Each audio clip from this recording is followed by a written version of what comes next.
Hartelijk welkom bij Tracé. Heel fijn dat je tijd had om in gesprek te gaan over jouw boek. Ik wil het zeker niet alleen maar over dat boek hebben, want het intrigeert mij dat een antropoloog dit soort van boek schrijft, wat ik natuurlijk zeer aan te bevelen vind. Ik heb het unieke geluk, want meestal vraag ik aan mensen om zichzelf te introduceren, maar op de flaptekst van jouw boek staat gewoon een hele mooie bio. En voor de mensen die jou niet kennen is het handig, want dan zijn ze meteen mee. Wim Peumans, schrijver en antropoloog. Je behaalde je doctoraat aan de KU Leuven en was verbonden aan de universiteiten van Kent en Witwatersrand. Schreef 2 internationaal bekroonde academische boeken, waaronder Queer Muslims in Europe, 2018. In 2019 verscheen van zijn hand de succesvolle politieke biografie Jan Peumans, een zachte anarchist, en de neerslag van zijn doctoraatstudie voor een breed publiek. Habibi werd genomineerd voor de Vlaamse Diversity Award. Voor de Maas deed Wim 3 jaar lang veldwerk en literatuuronderzoek en je woont in Cannes. Ja. Zo heel ver hier vandaan. Hoe ben je tot hier geraakt? Vandaag? Of Ja, in het vandaag. Nee, vandaag. met de fiets en zijknat geregend. Want wij hebben iets gemeenschappelijk, buiten het feit dat we Limburgers zijn. Je hebt geen rijbewijs. Ah, jij ook niet? Nee, ik ook niet. Dat is wel iets, ik denk iets academisch of zo. Dat zou wel goed kunnen. Ik had dat heel vaak met collega's, die hadden geen rijbewijs. Ja. En dan krijg je natuurlijk van je familie te horen wanneer jij nu eindelijk rijbewijs haalt. Ja, maar nu ben ik 41 en heeft iedereen het opgegeven. Van, het gaat er niet meer van komen. En het lijkt er ook niet meer van te komen. Zeker omdat ik nu zo van die brommobiels heb ontdekt. Dus ik heb zoiets van, als fietsen niet meer gaat, dan ga je met een brommobiel. Of met een elektrische fiets, hè? Die zijn tegenwoordig dat ook... heb ik wel, ja. Oké, ja. Dus toch een klein beetje vals, vals spelen. Voetelfiets. Een voetelfiets. De Maas. Intrigerend boek. Ik weet ook niet hoeveel dat je van de inhoud kwijt wil. Daar hoeven we niet volledig in te duiken. Ik denk dat mensen het vooral zelf moeten ontdekken. Hoeveelste druk zit die momenteel? We zitten bijna aan 5000 exemplaren. En dat wil dan zeggen dat we hopelijk naar een 4e druk gaan. Mooi. En dit was de hardback. En na 2 drukken zijn we naar een paperback overgeschakeld. Oké, ja. Interessant omdat je heel veel in dat boek samenneemt. Dus, geologie en biologie en een soort van materiële belevenis van de rivier en geschiedenis. Het is een beeldingsroman van een aantal steden, een reisverhaal, interviews. Er zit van alles in en daar wil ik het straks heel graag over hebben. Maar voor we dat doen, antropologie. Ja. Ja. Hoe is dat pad gegaan? Je hebt gestudeerd aan de KU Leuven. Ik heb dus een doctoraat gedaan aan de KU Leuven over LGBT's met een moslimachtergrond in België. Ik specialiseer me dus in thema's zoals seksualiteit, religie en migratie. Dat is eigenlijk mijn opleiding, zeg maar. Dan heb ik een postdoc gedaan, waarbij ik eigenlijk een boekversie van mijn doctoraat schreef. Ja. In het Engels. En na mijn postdoc zijn we dus naar Cannes verhuisd. Van Johannesburg naar Cannes. Ik merkte van, ik wil eigenlijk niet meer aan de UNIF werken. Dus hypercompetitief. Ja. Ik had daar niet de drive voor. En dan, mijn vader, dus hij is oud-politicus, hij ging in die periode bijna op pensioen. En mijn partner zei, waarom schrijf jij niet de biografie van je vader? Want je postdoc is nu gedaan, misschien is dat een leuk project om eens iets heel anders te doen. Ja. Als een zoon de biografie van de vader schrijft, is dat dan een semi-autobiografie? Hoe werkt dat? Ja, want je staat niet helemaal af van het onderwerp. Nee, je staat niet af van het onderwerp. Het is, ik zal zeggen, het is wel met een kritische blik geschreven. En er komen ook mensen in aan bod die hem niet goedgezind zijn. Hij is een heel uitgesproken persoon. Ja. Maar door dat te schrijven ontdekte ik van, eigenlijk doe ik graag onderzoek, maar niet binnen een academische context. En ik schrijf heel graag, maar opnieuw niet binnen een academische context. En die biografie, dat ging eigenlijk heel goed. En dat verkocht ook goed. En dan, het volgende was dan dat ik dacht van, nu ga ik op basis van mijn doctoraat, dat een heel maatschappelijk relevant thema is, een boek schrijven voor een breed publiek. En dan ben ik eigenlijk 10 mensen uit mijn doctoraatstudie opnieuw gaan interviewen en heb ik dat eigenlijk in 10 verhalen gegoten. Ja. En ik denk dan 6 jaar geleden heb ik dan eigenlijk de overstap gemaakt dat ik zei van ik ga nu voltijds als schrijver werken, wat geen evidente beroepskeuze was. En na Habibi dus, dat boek, ik ben iemand die heel fel bezig is met natuur, met de klimaatcrisis. Dat is iets waar ik zeg maar buiten mijn werk altijd mee bezig was. En ik heb dan een aantal ideeën voor boekprojecten op papier geschreven. Ja. Oh. Ja, laat ze maar. Hoi. Mijn collega. Oké, maakt dat uit? Ja. Nee, dat maakt niet uit, want de podcast het is eigenlijk prima dat mensen dit zien, want het is geen professionele podcast. We doen dit eigenlijk, oneerbiedig gezegd, tussen de soep en de patatten. En daarom vind ik het heel aangenaam dat jij bereid bent om dit te doen. We zijn geen internationale, hooggeproduceerde podcast of iets dergelijks. Dus ik vind het heel fijn dat je überhaupt tijd vrijmaakt om erover te spreken. Maar goed, maar je had altijd die interesse in andere thema's. Die meer naar natuur, klimaatverandering. Maar dan nog is het best wel een stap om als antropoloog een heel ander type boek te schrijven. Het is niet dat de antropoloog in jou helemaal onherkenbaar is in het boek, dat zou ik niet zeggen. Verklaart misschien ook waarom dat het een mengeling is van stijl, een mengeling van benaderingen. En de Maas, omdat je er langs bent opgegroeid voor een stuk, of niet heel ver van de Maas, heeft waarschijnlijk altijd wel ergens in je achterhoofd gezeten. Ja, dus ik schreef dan eigenlijk los enkele ideeën voor boekprojecten op papier en ik besprak dat met mijn uitgever destijds. En één daarvan was dus een biografie van de Maas. En hij zei van, ja, dat bestaat niet. Een literaire biografie van bron tot monding. Er zijn heel veel fotoboeken verschenen. Er zijn heel veel boeken over een bepaald stuk van de rivier of een bepaald thema. Maar nog nooit een boek dat eigenlijk dat allemaal samenbrengt. En in 21 gebeurde dan ook dat hoogwater. Waarbij ik dat eigenlijk voor de eerste keer zo dichtbij zag. Of dat ik me bewust meemaak. Ik heb wel als kind dat gezien, maar dat was anders. Ja. En dan ben ik eigenlijk overstag gegaan. En dan heb ik gezegd van oké, ik ga het doen. Maar ja, hoe begin je daaraan? Ik wou ook eerst kijken van, kan ik dat wel? Het is een heel ander thema, geschiedenis, natuur. En dan heb ik eigenlijk dingen geprobeerd.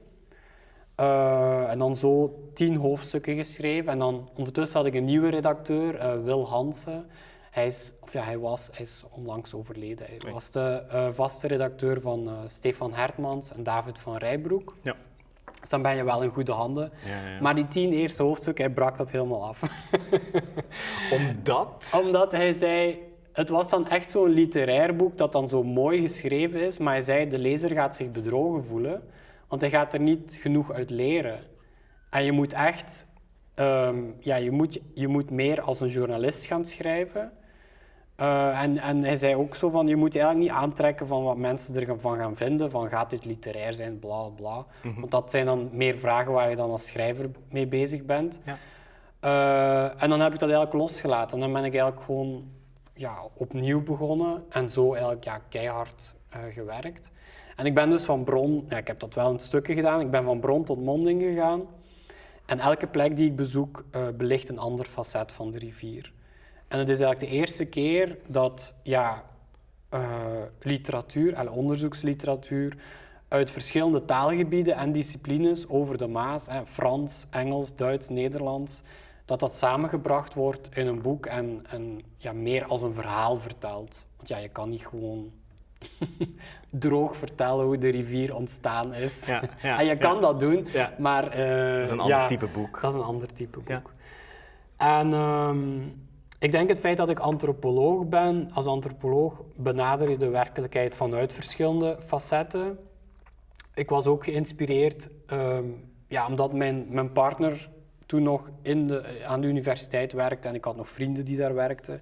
Je had dan zo heel sterk academisch debat over het posthumanisme, waarbij eigenlijk de mens niet meer centraal staat, maar men eigenlijk de mens gaat kaderen in zijn leefwereld. Ja. En meer een ecocentrisch perspectief kan je het noemen.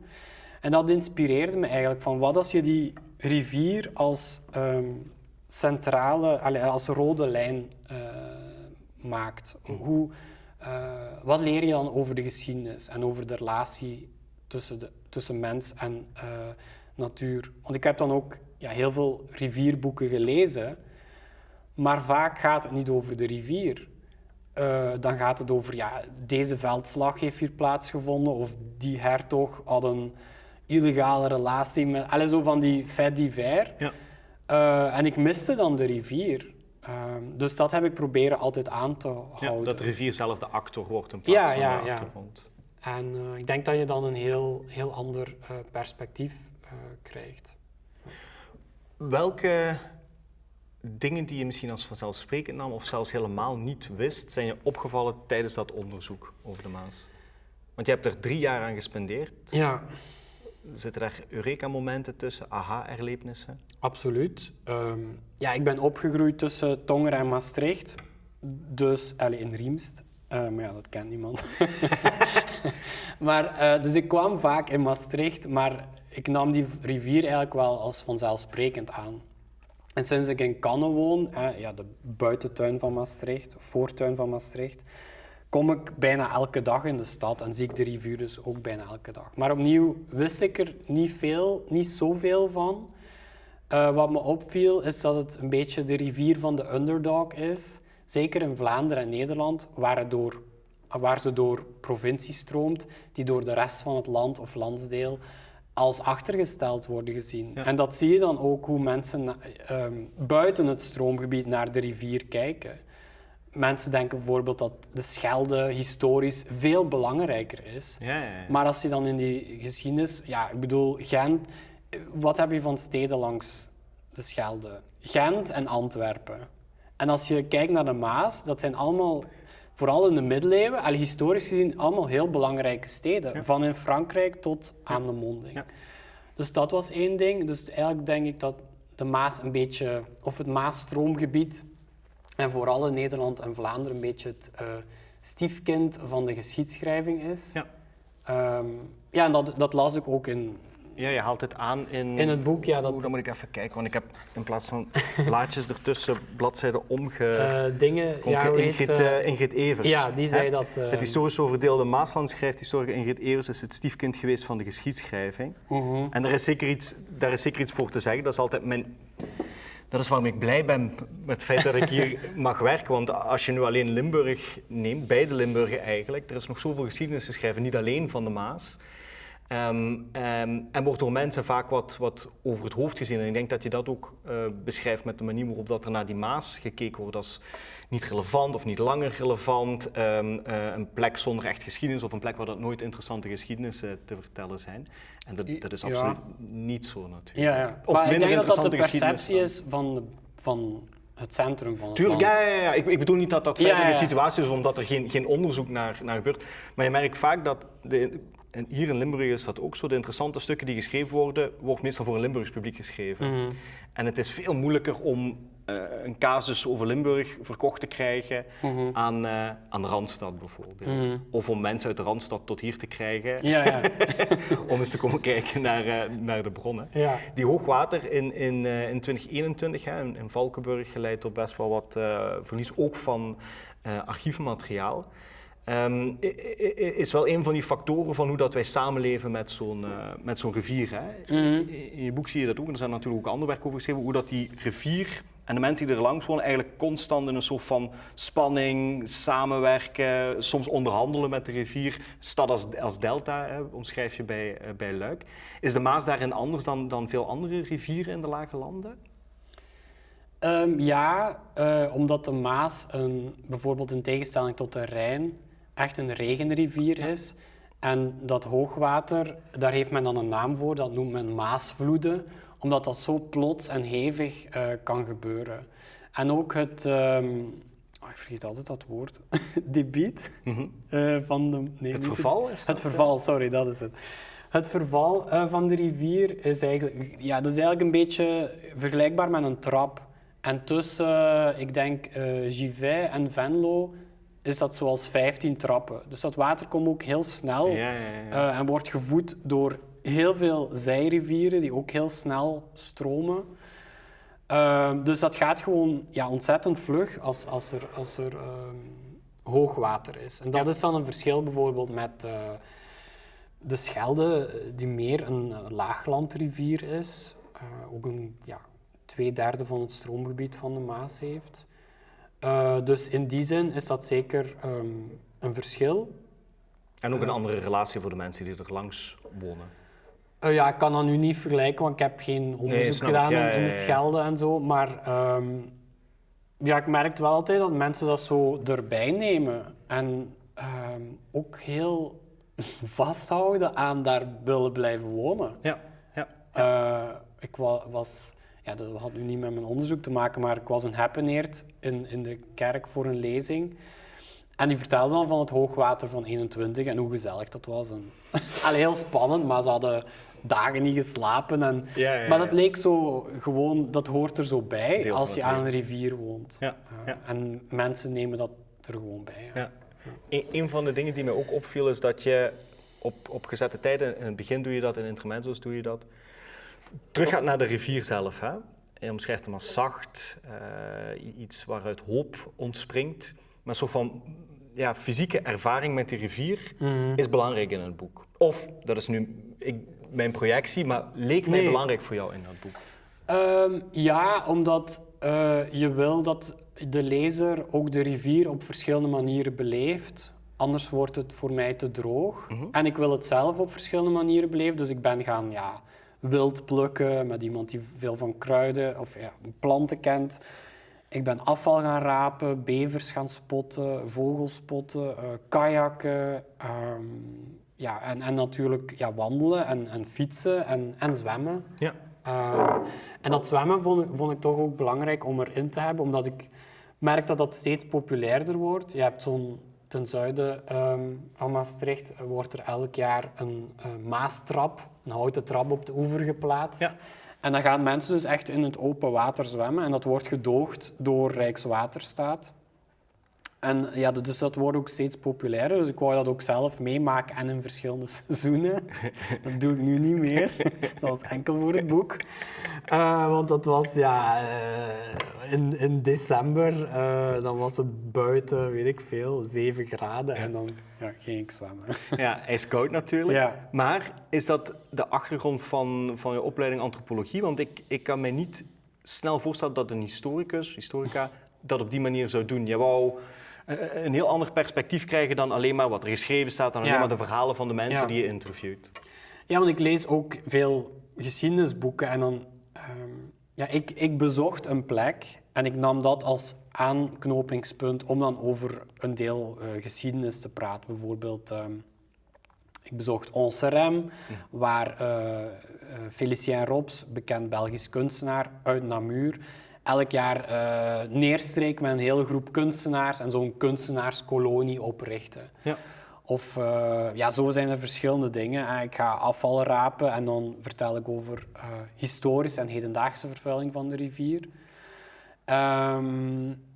Ik denk enerzijds omdat ik het gewoon tastbaar wil maken, ook voor de lezer. Ja. En omdat ik het dan ook boeiender vind om te lezen. Misschien ook omdat ik geen historicus ben, geeft me dat ook een zekere vrijheid. Misschien dan een historicus zal zeggen van... hoe moet ik het zeggen? Ik merk ook wel, als je echt voor een breed publiek schrijft, moet je bepaalde dingen loslaten. Het is al heel genuanceerd, maar ik denk bijvoorbeeld een historicus zal nog genuanceerder gaan schrijven. Of laat ik zeggen, als het echt een wetenschappelijk boek is, ga je echt heel in de details en zo. Ja, dan komt de stem van de auteur zelf, die er nu vaak in voorkomt, ook niet aan bod, omdat de inslag heel anders is. Het is echt bedoeld als een vlotte lezing waarin dat je de lezer meeneemt, maar vooral ook vanuit jouw perspectief. En tegelijkertijd heb je wel, en dat zie ik ook niet zoveel, het zie ik niet in historische boeken, dat je echt met mensen in gesprek gaat. En ook vanuit hun kant. Ja. Bijvoorbeeld als je de NCCite bezoekt, dan ga je met John Jacht en andere mensen. Dan heb je het echt over die paleontologie. Je vermeldt dat je fan bent van Jurassic Park. Ja. Dat geeft een heel andere belevenis. Waarom vond je het belangrijk om zoveel mensen ook zelf aan het woord te laten? Ja, omdat het ook gaat, ik denk een rode draad ongeveer, is ook die relatie tussen mens en rivier. Dus als er dan geen mensen aan bod komen, dan is het ook niet geloofwaardig of zo. Ja, dan zit het tussen het is gewoon een andere benadering, laat me het zo zeggen. Ja. En dat zal dan wel met mijn antropologische achtergrond te maken hebben. Ik ben altijd heel geïnteresseerd in mensen hun verhaal. En ik wou ook weten van hoe kijken mensen in Frankrijk die langs de Maas wonen naar die Maas. Want dat is toch een beetje terra incognita. Het is eigenlijk maar 2 uur rijden van hier. Ja. Maar het is zo anders. En dan hoe verhoudt zich dat dan weer in Nederland en Vlaanderen? Ja. Anders omdat ze dichter bij de bron zitten? Is dat het groot verschil? Of omdat ze minder rivierafwaarts zitten, waardoor dat de effecten ook minder zijn? Of anders? Nee. Overal waar je komt, zijn mensen heel fier op die rivier. En die rivier maakt echt een deel uit van wie ze zijn, van hun identiteit. Ja. De rivier is heel bepalend voor hun geschiedenis en voor het landschap waarin ze wonen. Mm-hmm. En dat leeft gewoon verder vandaag de dag. Dus iedereen ziet ook dat stukje rivier waar ze wonen, dat maakt het hun rivier. Ja. Dus mensen zijn dan ook heel een beetje kritisch. Mm-hmm. Ja, maar bij ons is het zo. Maar dan moet ik zeggen, ja, maar ja, het is een rivier van bijna 1000 kilometer. Ik kan niet alleen over uw dorp Nee, natuurlijk. Het begint deel uit te maken maken ook van die identiteit. Hè? Van de identiteit van zo'n locatie, identiteit van de mensen die er wonen. Ja. Je hebt er natuurlijk geen vergelijkend onderzoek naar gedaan. Ik weet ook niet of het in de antropologie voorkomt. Maar er is wellicht wel iets te zeggen voor natuurlijke elementen en de manier waarop dat toch op min of meer universele manier mensen beïnvloedt die erbij in de buurt wonen. Bijvoorbeeld mensen die in de buurt van een kust wonen, mensen die in de buurt van een gebergte wonen, mensen die in een vallei wonen, mensen die in de buurt van een rivier wonen. Wordt daar ooit dat soort van landschapselementen en de manier waarop het invloed kan hebben op lokale gemeenschappen, is dat iets wat bij antropologie ooit aan bod komt? Ja, absoluut. En dan vooral antropologie van vroeger, Ja. als ze naar, weet ik veel, Papua-Nieuwe-Guinea gingen of een dorp in Afrikaanse savanne en daar 2 jaar gingen wonen, dan kijken ze echt, het is een holistisch perspectief van hoe leeft die mens in zijn omgeving. Ja. En het idee is altijd geweest dat mensen onderhevig waren aan de omstandigheden van de natuur, totdat je dat moment krijgt dat het antropoceen wordt genoemd en dan begint de mens net de natuur in veel grotere mate zelf naar de eigen hand te zetten. Ja, en dat is misschien ook wel het interessante aan de Maas. Op heel veel plekken is ze gewoon naar de hand van de mens gezet. Ja. Er is nu hier wel het rivierpark Maasvallei, maar ook daar wordt nog een beetje gesleuteld. Ook met dat oog op het hoogwater. Dus dat is wel mooi om te zien. En om terug te komen op je vraag van dat verband tussen mens en landschap. Ik heb onlangs een boek gelezen over de Etna en de mensen die daar eigenlijk dichtbij wonen. Ja. En zie je ook hoe dat het dagelijks... Natuurlijk, een vulkaan is nog iets heel anders. Ja. Maar ook daar, mensen nemen dat er gewoon bij. Ze hebben dan zo spreekwoorden van de Etna geeft meer dan dat ze neemt. Omdat je daar heel vruchtbare grond hebt, bijvoorbeeld. Dus dat vond ik ook wel heel mooi. Mensen zullen zich bijvoorbeeld niet verzekeren voor hun huis. Oké. Het zijn ook wel Italianen, dus misschien een beetje nemen ze dat allemaal wat lichter op. Ja. Maar ik vond dat wel mooi om te zien. En dat is dan hetzelfde voor een rivier. Ja. Is dat het hele idee, of misschien het idee dat veel mensen hebben, is dat je rampen en gevaar geheel kan vermijden, terwijl mensen die er heel kort op wonen beseffen dat het eigenlijk deel uitmaakt van de levensloop van zo'n rivier, de levensloop van zo'n vulkaan, dat er af en toe eens iets misgaat. Ja. Dat maakt er gewoon deel van uit, waardoor dat je misschien, wat je aangeeft, meer een soort van berusting is. Van, het gebeurt nu eenmaal en het is niet alsof we niet beseffen dat het zou kunnen gebeuren, ten opzichte van mensen die net verhuisd zijn naar een nieuwe buurt en hun huis staat blank omdat er een overstroming is. Ja. Ze hebben het nog nooit meegemaakt, er op een heel andere manier naar kijken dan mensen die het vaak meemaken. En zeggen van dat gebeurt nu eenmaal. Ja. En ik denk dat we ook in een landschap wonen. Enerzijds wonen we in een landschap dat we heel veel naar onze hand hebben kunnen zetten. Ja. Maar ook daardoor hebben we niet meer zo dat ontzag voor de natuur. Of dat besef van dat eigenlijk de natuur heel overweldigend kan zijn. En echt een stempel kan drukken op ons hedendaags leven. Ik heb ook een tijdje in India gewoond, in de Himalaya. En daar ben je eigenlijk heel nietig als mens. En dan besef je dat ook. Ja, dat vermeld je ook in het boek als het gaat over de cover trouwens. Dat was ook een van de dingen die ik had opgepikt. Dat is misschien ook wel leuk voor de luisteraars. Het is geen typische cover, het is veel kleurrijker dan wat je zou verwachten voor dit soort van boek. Ja. En er is een band met India daar, hè? Ja, mijn partner die deed vroeger, heeft ook gedoctoreerd en deed onderzoek naar Tibetaanse geneeskunde, waarbij hij dus in de Himalaya moest veldwerk doen als etnobotanist. En ik ben dan een tijdje meegegaan en het viel me op, nu heb ik het over meer dan 10 jaar geleden, dat boekcovers daar heel mooi zijn. En nu begint het wat beter te worden met Nederlandstalige covers, maar ik vind vaak dat er heel weinig geld aan wordt uitgegeven of aandacht aan wordt besteed. Ja. En zo had ik dus iemand ontmoet die dus het hoofd van design was bij Penguin India. Dus een heel grote uitgeverij. En ik heb dan de laatste keer dat we in India waren, 4 jaar geleden, met hem afgesproken in Delhi. En dan zei hij van, als uw volgend boek uitkomt, ik wil het wel ontwerpen. Ja, mooi. En het was heel moeilijk, want je wil niet... Ja, er zijn heel veel fotoboeken, dus je wil niet gewoon een foto. Nee. Je wil wel iets historisch, maar het mag ook niet te klassiek zijn of oudbollig of te voorspelbaar. Want er zijn heel veel mooie schilderijen uit de romantische landschapsschilderkunst, regionale schilderkunst. Zeker. En toen stootte ik dus op een atlasbeeld. Ik ben even de naam van die 2 kwijt. Weet jij nog eens? Het is zo'n heel bekende atlas. Ja, goed. Bedoelt Mercator? Nee. Nee, het is uit de 16e eeuw. En die hebben zo allemaal stadsbeelden. Oké. Van over heel de wereld. Ja. Brown en... Ja, goed. Ja.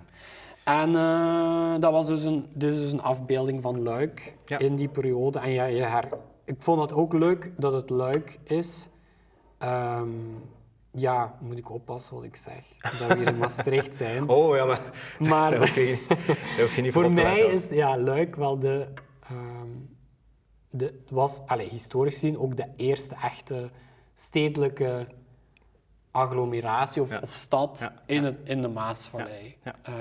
En een prinsbisdom ook hier zeer groot belang. En dan, dus het roept ook wat vragen op van het is niet Maastricht, het is niet voor de hand liggend. Ja, en je ziet eigenlijk een stad die bijna gesplitst wordt, wel letterlijk gesplitst wordt door die rivierloop. Ja, je ziet een maaseiland, een riviereiland zie je. Ja. Je ziet aftakkingen, dus er staat wel heel veel op. En tegelijkertijd ook het hinterland, dat ook wel wat de ruimte krijgt natuurlijk om op die manier uit zijn oevers te treden. Ja. En dat is een van de dingen die we tegenwoordig meer en meer zien, is dat land teruggegeven wordt. En die delta's voor de Maas. Hè? Dat vroeger het idee was, we gaan alles volbouwen. Ja. Maar nu steeds meer het besef groeit van, eigenlijk moeten we zo'n rivier net de ruimte geven om uit zijn oevers te kunnen treden. Ja. Een heel andere manier van omgaan met het landschap dan pakweg de afgelopen aantal decennia.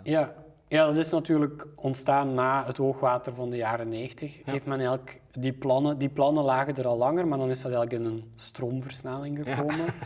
En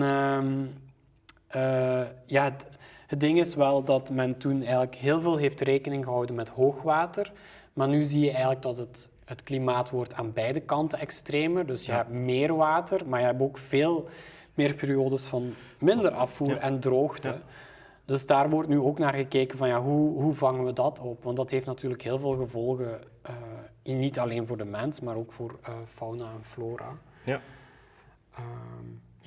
Jij vertelde voor de podcast, dan geef ik misschien iets te veel prijs, dat het nu wel eventjes genoeg is geweest met die Maas. En ik begrijp dat, want je hebt natuurlijk heel veel jaren onderzoek gedaan. Het is eigenlijk een indrukwekkend notenapparaat ook dat je in een boek hebt opgenomen, wat ik als historicus zeer op prijs stel. Maar de Jeker. De Jeker? Ja. Komt daar een boek van? Nee, wel, dat is de vraag. Zou je te overtuigen zijn om nog iets over de Jeker te schrijven? Want als je het hebt over rivieren die over het hoofd gezien worden, de Jeker wordt zeker over het hoofd gezien. En daar heb je het ook nu, zeker omdat je in Cannes woont, wel een band mee. Ja. En dat was afgelopen vrijdag was er een evenement Mayors for a Drinkable Meuse. Ik weet niet of je dat kent, van Lian Foa. Ja, of de Drinkable River. Activisten en ecologen. Ja. En dit jaar stond de Jeker centraal. Want Die zeer vervuild is. Heel vervuild. Waarschijnlijk de meest vervuilde zijrivier van de Maas. En ik denk de meest vervuilde kleine rivier van Nederland. Ja. Ja, ze hadden dus ook een wandeling ingericht van bron tot monding. En ze waren aan de bron en het was gewoon zwart. Het water van de vervuiling. En is dat dan afvloeiing van landerijen erlangs? Of? Ja, van landbouw en ook industrie een beetje. Ik denk bij Tongeren. Ja, het is... De Jeker steekt 6 keer een grens over. Taalgrens en dan een landsgrens. Dus er zijn eigenlijk heel veel gewesten en land dan waar het doorgaat, maar niemand neemt er verantwoordelijkheid voor op. Ik zei het half als grap natuurlijk, omdat ik weet dat je... Ik snap, het volgende boek zal er geen zijn over een rivier, maar er zijn genoeg rivieren die over het hoofd gezien worden en die zeer stiefmoederlijk behandeld worden. Daar hadden we het net over met de Maas. Bij de Jeker kan je dat zeker in het kwadraat zeggen. Hè? Veel onzichtbaarder, loopt trouwens hier ook, onder ons door, letterlijk. Dus misschien is er dan iemand anders om dat verhaal van de Jeker te schrijven, maar ik vermoed dat daar ook een boek in zit. Ja, er zijn wel een paar hè, al bestaan. Ik heb vanuit dezelfde benadering? Nee, maar eentje, zo ook met foto's uit de jaren 90, denk ik. Ik heb het thuis in het Nederlands en dan eentje in het Frans, maar ik denk uit de jaren 60. Ik heb net van mijn pa gekregen, dus wordt een inspiratie. Maar ik ben nu bezig met één over de Ardennen. Dus dat heet dan de Ardennen, het verhaal van een woud. Oh, oké. Dus dit is wel, want dat is eigenlijk waar ik naartoe wou gaan. Van die Jeker zei ik half als grap, maar ook omdat het inderdaad in de media is geweest. Dit is eigenlijk het begin van een format dan voor jou? Ja, een format. Ik denk wel dat ik op dat traject verder blijf gaan. Dus ja, want als je Ardennen het verhaal van een woud, dit is de Maas het verhaal van een rivier. Maar is het dan lelijk van mij om te zeggen format? Ik bedoel het niet op een slechte... Nee, ik denk meer dat ik iets heb gevonden dat me heel fel aanspreekt en waar ik... En een benadering die je ook aangenaam vindt? Ja, die ik aangenaam vind. Ik denk wel dat het Ardennenboek meer verhalend gaat zijn. Ik ben nu denk een klein jaar eraan bezig. Okay, ja. En nu is het wel allemaal in het Frans. Ook het literatuuronderzoek. En ik heb maar enkel Frans geleerd op middelbaar. Okay. Dus, maar het gaat wel. Hè. En ook het veldwerk en zo. Dus ik doe het mezelf wel aan. Ja, en de interviews zijn dan ook Franstalig. Ja. Maar dat gaat wel. Het is meer zo een... hoe moet ik dat zeggen? Het is meer zo de anticipatie altijd. Ja, het is even een barrière waar je over moet. Ja, waar je over moet, maar dan gaat dat wel. Een aantal weken in Frankrijk, in een taalbad, zou misschien ook een goed idee zijn. Wie weet. Dus daar ben ik mee bezig. En nu had ik een paar weken geleden de vraag gekregen van 2 documentairemakers om mee te werken aan een documentaire over de Maas. En zij hebben al een docu gemaakt voor de regionale omroepen. Ik ben de Maas heet het. Is dat Mosasaurus? Nee. Nee. Het productiehuis. Ja. Moiety heet het. En ze komen uit Nijmegen, 2 vrouwen. En ze hadden dus al een 6-delige reeks gemaakt voor de regionale omroepen in Nederland uit provincies die naast de Maas liggen. Ja.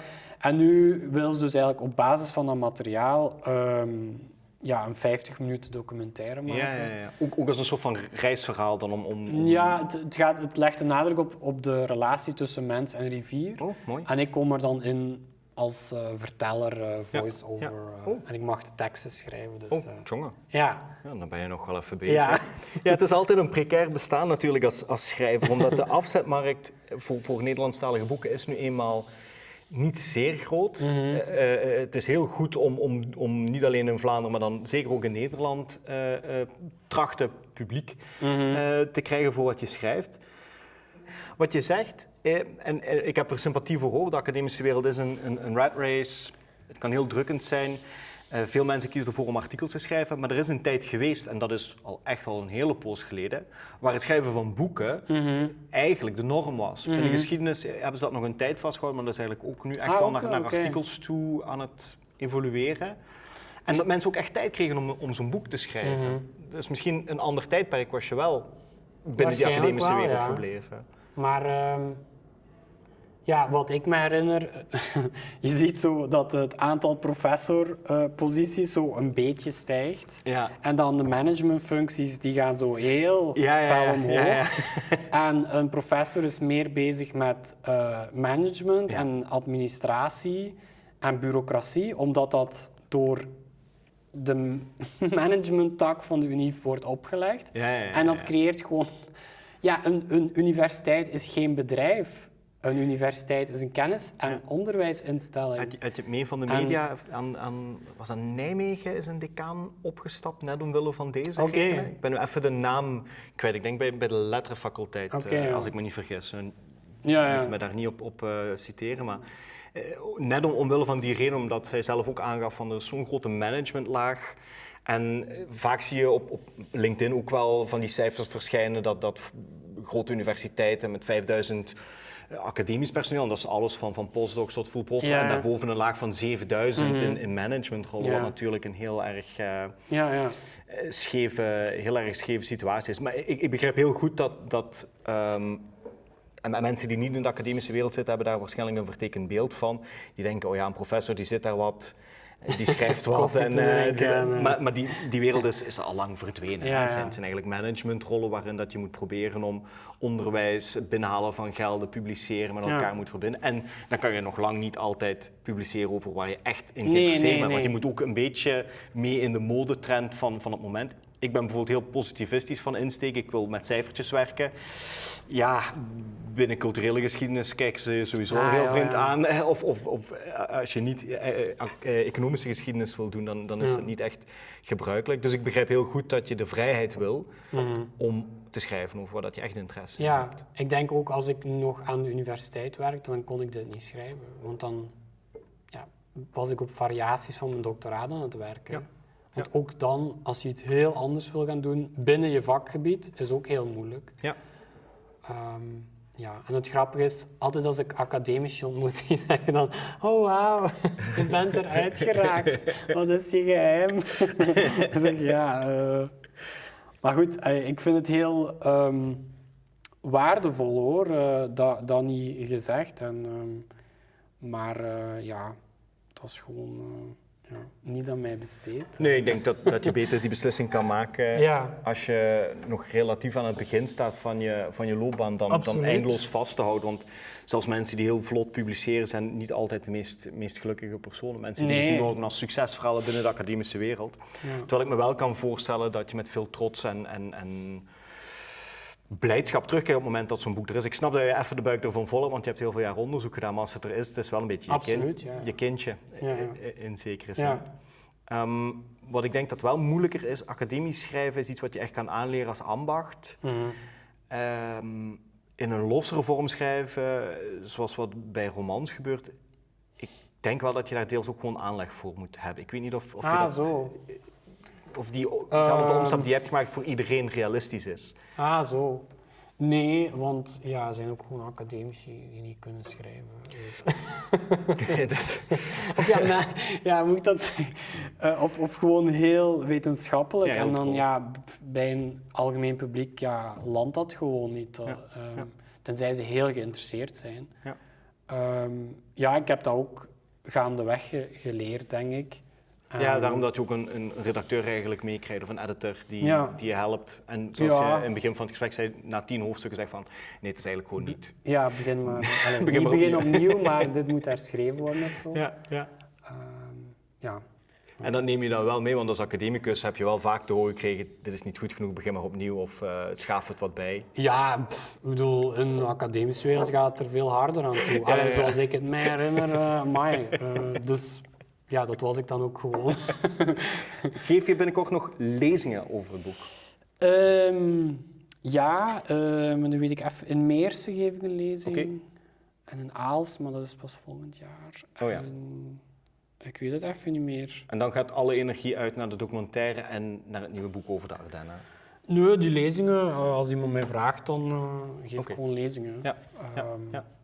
En die documentaire, dat gaat, ik denk in totaal voor mijn bijdrage een week werk zijn. Ja. En dan in september zou dat moeten klaar zijn. Oké, dus in september komt de documentaire en dan zal het waarschijnlijk nog wel een poos duren voordat het boek over de Ardennen komt. Ja, zoals nu gepland staat, zou dat voorjaar 28 zijn. Oké, dus mensen die dit een geweldig boek vonden en meer willen, moeten nog even op hun We moeten hanger nog even wachten. zitten Ja. wachten. Tenzij Oké. ik tussendoor iets over de Jekers schrijf. Warm aanbevolen voor mij in tweeën. Wim, hartelijk dank voor dit gesprek. Ik hoop dat mensen naar de boekhandel gaan om een boek erbij te halen. Ik had nog wat aantekeningen en wat bladzijden omgeplooid, maar laten we dat niet doen, want dan wordt het misschien voor de luisteraar wat saai. Ik ben heel blij dat je gekomen Ja, bent. graag gedaan. Bedankt voor de uitnodiging.